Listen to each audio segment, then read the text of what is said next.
7 years ago, I thought I was nobody. I was 31, I lost my jobs in politics, and I didn't know what to do with myself.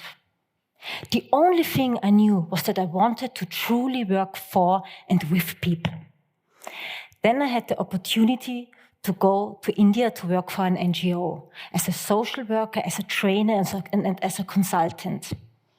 I came to a small village with the name of Karjat, in the middle of the state of Maharashtra in India. So there was me, Miss Nobody in the middle of nowhere's land. And at the beginning, I had many obstacles. I ate food so spicy that it burned my throat. I became so sick that I fainted several times. And I was searching the village for something very trivial, toilet paper. Yet, I didn't ask anyone for help because I didn't want to annoy people with my questions and concerns. So I quite felt alone. But then I met someone. It was on a ride to a nomad village. Sitting next to me in the car, there was a woman, a young woman, in fact, so petite, she was almost childlike. Her name was Poonam. She was sitting next to me and just giggling and making jokes while we were riding those Indian bumpy dirt roads. I liked her right away. Poonam told me that she was one of the social workers of the NGO and that she was assigned to take care of me while I was living and working in Karjat. She told me that she was on the field every day. And so the next days, I went with her on the field. I visited villages, schools, and health centers. And I realized that every people we met, they trusted her, they liked her, and she consulted them. And you know what? I did too. So that tiny and petite and young woman, Poonam, became the biggest and wisest advisor for me. My guide to this foreign world, my door opener to the Indian people, and the provider of the answers to the many questions I had. With Poonam at my side, I found someone who I trusted and turned to for my questions. You know what? I found my first mentor. So, let me tell you about the story of personal growth that my mentor Poonam pushed me into. One day, we came to a school, and suddenly Poonam asked me, "Karen, can you hold an inspirational speech to the pupils?" I was shocked, because like many of us, I was afraid of public speaking. I didn't know that I would end up on a TEDx stage here. But Poonam, she gently pushed me on stage, and she said, "Karen, you will do fine. Just let your heart speak." So I went on that stage and I was looking down at 200 children sitting on the school floor and staring at me. And you know what? I just let my heart speak. I told them that I lost my job and I decided to go on a journey to find my path again. That it's okay to sometimes lose track. It's embarrassing, it's frightening, yet it's part of living and learning. I told them to be easy on themselves, to surround themselves with people who support them and help them. And you know what? After this experience, I was no longer afraid of public speaking. So, that little and petite and young woman, Poonam, she supported me in overcoming my fears and finding confidence in myself and in growing as a human.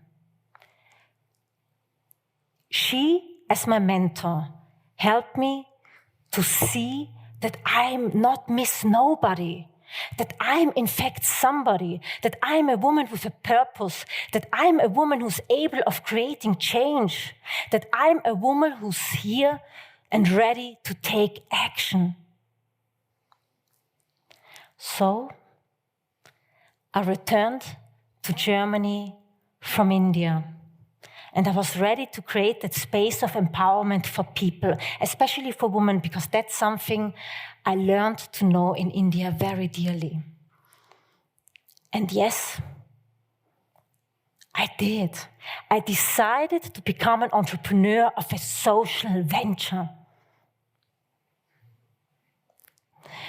However, here are the obstacles again. I realized I did not know much about the social sectors, nor the business sectors, and I didn't know many people working in these sectors. So, at the beginning, no one wanted to join me. I had to realize that was the more appropriate picture of me trying to be an entrepreneur. It was like people were thinking, wow, she's riding on a lion. Well, I was thinking, how the hell did I get on that lion and how do I survive? I was desperate. And in despair, I thought of Poonam, and I knew I had two options. One, not asking for help, and two, asking for help and trying to find a mentor. So I tore down all my remaining fears of asking people for help, and I reached out to everyone. And you know, I found two mentors. One, Stephanie, a successful business lady, and two, Philip, a young social entrepreneur. These two mentors became my mentors, and they helped me to build my company from the scratch. Philip even gave me the best advice I ever received. Just start. And this just start was the motivational boost I needed to overcome my fears of failing as an entrepreneur. So, 7 years later, I can tell you mentoring became this tremendous movement. Hundreds of people believing in it. Mentor Me, my company, the company that I founded after this, is now a community of thousands of people, 2,000 mentors, hundreds of mentees. They all are here in the name of mentoring, of Mentor Me. And next year, or this year already, we are about to creating a mentoring program between Kenya and Germany, where we will match thousands of mentees and mentors. And more people and companies are approaching me because they want to offer mentoring for their employees, for their personal and professional growth. There's even scientific evidence that mentoring has positive effects. Studies show us that mentees on the one side are more self-confident, they're more social and seen, and HR people, please listen. They achieve more, they are promoted more, and they're less likely to quit their jobs. And mentors on the other side, they are more successful and happy with their careers. They are more prone to leading others. And HR people, listen again. If they do the mentoring as corporate volunteers, they are more connected to the companies and they are more happy in their jobs.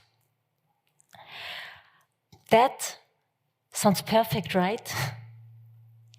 But here comes the obstacle again, and it's the last one and also again a very personal one. As the entrepreneur that I have been becoming the last years, I can tell you it was a heck of a work of creating this understanding for mentoring, of building this mentoring community. As a mother of 2 small children, and during the times of Corona, I have many tough days, and often I'm very tired. But there's something that keeps me going every day. It's the thousands of mentors and mentees of Men2Me and their beautiful stories and motivations. Last week, I asked them on Facebook and LinkedIn, why did you become mentees and mentors? And my heart was filling with joy because I received so many positive messages. The mentees on the one side said, I want to be seen. I want to make the right decisions. I want to become who I'm afraid of being right now. The mentors on the other side said, I never had a mentor before who supported me, so today I want to be that support. Or I always had a mentor. So for me, it's giving back of what I received. And obviously, last but not least, I really like my mentee to grow with my little help and my support. All those stories, they show us that we like to learn from the experiences of others as mentees, that we like to share our experiences as mentors, that we as a community like to connect with each other, collaborate with each other, and grow with each other. So, my mentoring story started with my wonderful mentor, Poonam. And the mentors and the mentees you just heard, they all have their own personal stories. It's my wish that you get inspired by our stories and become mentees and mentors. So, become a mentee. Search for people who will mentor you. Ask your employer to provide you a mentor. Enroll in a mentoring program or create a mentoring program yourself. And become a mentor. Be willing to share your knowledge. There's somebody out there who needs it. And I guarantee you, by giving it, we will be given the best gift in return. Growth and joy. So, dear audience, dear world out there, let's all become mentees and mentors.